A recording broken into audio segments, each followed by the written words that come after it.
Imagine a mind that no longer obeys the simplest rules. Thoughts become prisons, emotions turn to strangers, reality itself begins to crumble. These are not metaphors.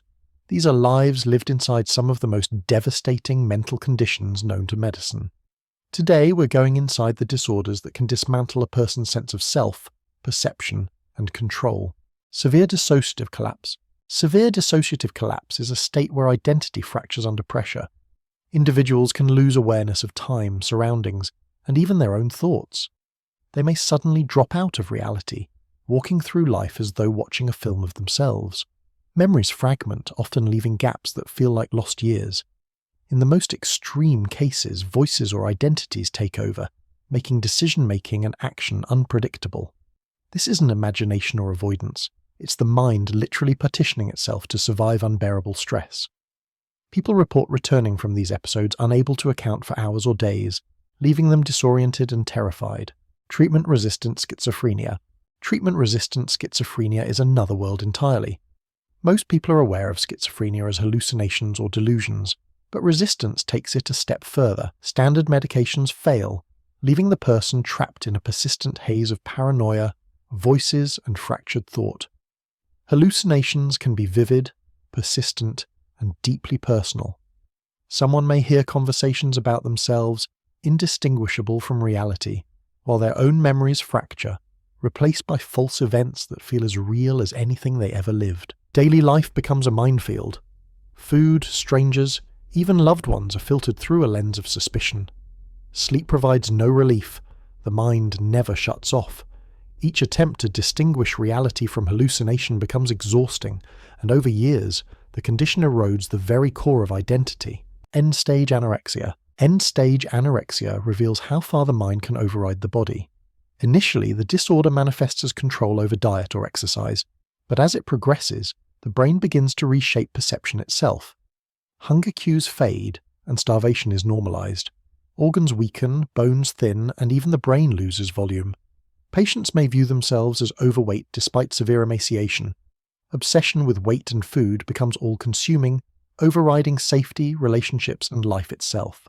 It's a state where the mind prioritizes an internalized image over survival, and even intervention can feel like betrayal. Cotard's syndrome. Cotard's syndrome takes despair to an almost surreal extreme. Individuals may believe they are dead, that parts of their body are missing, or that the world itself has ceased to exist. The condition twists perception and identity to an unimaginable degree. Some stop eating because they feel they no longer require food. Others may refuse medications, insisting nothing can affect a corpse. It's not delusion in the casual sense. It's a profound alteration of the sense of life and being. Loved ones often watch helplessly as someone they recognize drifts into a world that makes no sense to anyone but them, a world where the most fundamental truths, life, body, presence, have vanished. Frontotemporal dementia. Frontotemporal dementia attacks behavior, emotion, and personality. Unlike other forms of dementia, memory can remain intact for years, while the frontal and temporal lobes deteriorate. This causes drastic shifts in conduct. A person who was once compassionate may become cruel. Someone with strong moral boundaries might start violating rules or social norms without awareness. Families often describe this as the slow erosion of the person they knew. They remain present, speaking clearly and recognizing faces, but their judgments, impulses, and emotional responses are no longer theirs. Planning disappears, empathy vanishes, and obsessive or compulsive behaviors emerge. It's a cruel inversion of identity. The body and mind are awake, but the self that guided them is gone. Malignant catatonia.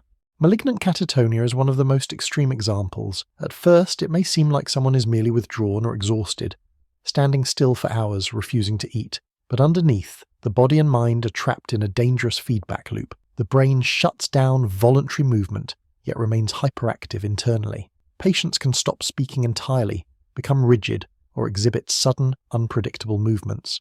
Their hearts may race, body temperature can fluctuate, and in severe cases, organ failure may follow if left untreated. Every gesture is slowed, yet internally, terror simmers. What's terrifying about malignant catatonia isn't just the paralysis, it's the intensity of thought and fear trapped inside a motionless body. People aren't asleep, they're imprisoned within their own nervous system. Without rapid medical intervention, this condition can be fatal. Psychotic depression. Psychotic depression blends the darkest depths of mood disorders with the piercing intrusion of psychosis. Imagine sinking into an emotional abyss while the mind fills with voices and visions confirming your worst beliefs. People may hear self-loathing amplified by hallucinations, or perceive the world conspiring against them. Even simple actions, walking to a store, answering a phone, require immense energy and courage. The weight of the mind is so heavy that some stop speaking, stop eating, or stop leaving their bed altogether. Sleep becomes fragmented, and dreams often mirror waking terror. In these cases, the depression isn't just sadness, it's an unrelenting siege on perception and existence. Nihilistic delusional disorder.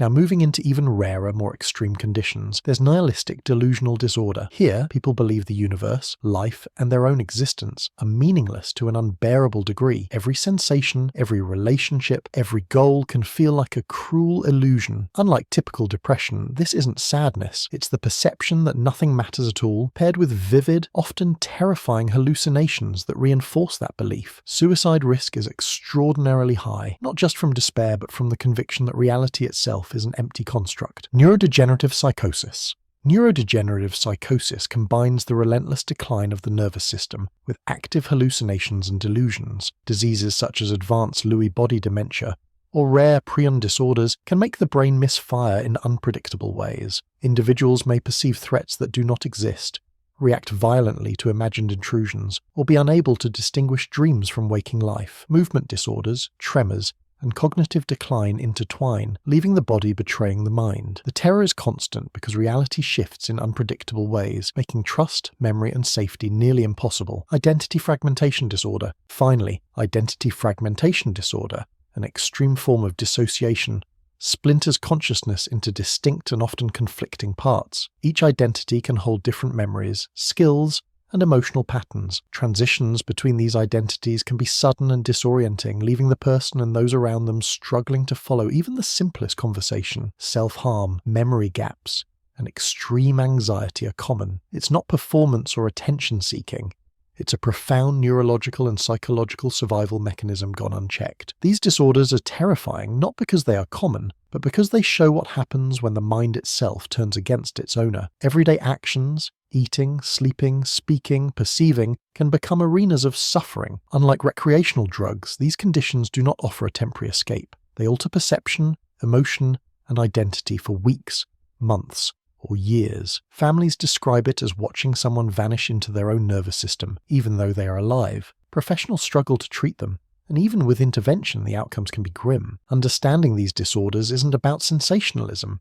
It's about seeing how fragile the mind can be, how complex neurochemistry and stress interact, and how much courage it takes to survive even a single day inside one of these realities. People living with these conditions are not dramatic or lazy. They are battling neurological storms, shifts in perception, and deep biochemical imbalances that reshape the world entirely. Awareness and early intervention can make the difference between life and death, connection and isolation. Even in the worst cases, there are glimpses of hope. Treatments, ranging from specialized medications to intensive therapy, and in rare cases experimental neurostimulation, can restore fragments of normality. The human brain is remarkably adaptive, but the path is never easy, and the journey through these disorders is long, painful, and often misunderstood. If we want to help, the first step is to recognize what is real, that mental suffering can be invisible, and that the most severe disorders are not choices, not laziness, not drama. They are biological realities, psychochemical storms, and human tragedies. Educating ourselves,